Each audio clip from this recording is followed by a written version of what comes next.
আজকের আনন্দটা আমার কাছে বিয়ে শাদী এবং ঈদের মতোই কেন জানি খুশি খুশি লাগতেছে। কারণ আমারও বয়স কম হয় নাই, আলহামদুলিল্লাহ। এই বয়সে আমি কখনো ভোট দিতে পারিনি, বিশেষ করে এই যে সরকারি ভোটটা।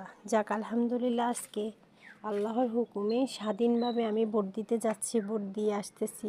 আমার কাছে এই ফিলিংটা মনে হচ্ছে অন্যরকম, আমি বোঝানোর মতো না। আর সোশ্যাল মিডিয়াতে এটা হয়তো প্রকাশে বলাও যায় না, তাই না? কিন্তু আজকের আনন্দটা অন্যরকম, আলহামদুলিল্লাহ। শুকরিয়া আল্লাহর দরবারে। আমি জানি না আগামী কালকে থেকে আমি স্বাধীন কিনা, কিন্তু আজকে নিজের কাছে খুব স্বাধীন স্বাধীন মনে হচ্ছে। কালকে থেকে হয়তো আমরা পরাধীন হয়ে যাব, আমরা কারো আন্ডারে চলে যেতে হবে, কারো কমেন্ট মানতে হবে, তাই না? কিন্তু এরকম এরকম নির্বাচন, এরকম স্বাধীনতা হয়তো আমার যে পৃথিবীতে আরও একবার আসবে, তখন হয়তো আমি থাকবো না, আমার আর পরবর্তী প্রজন্মরা থাকবে। দিনে দিনে সত্যের জয় হবেই, ভালো মানুষের জয় অবশ্যই হবে, হয়তো দেরিতে হোক, কিন্তু হবে।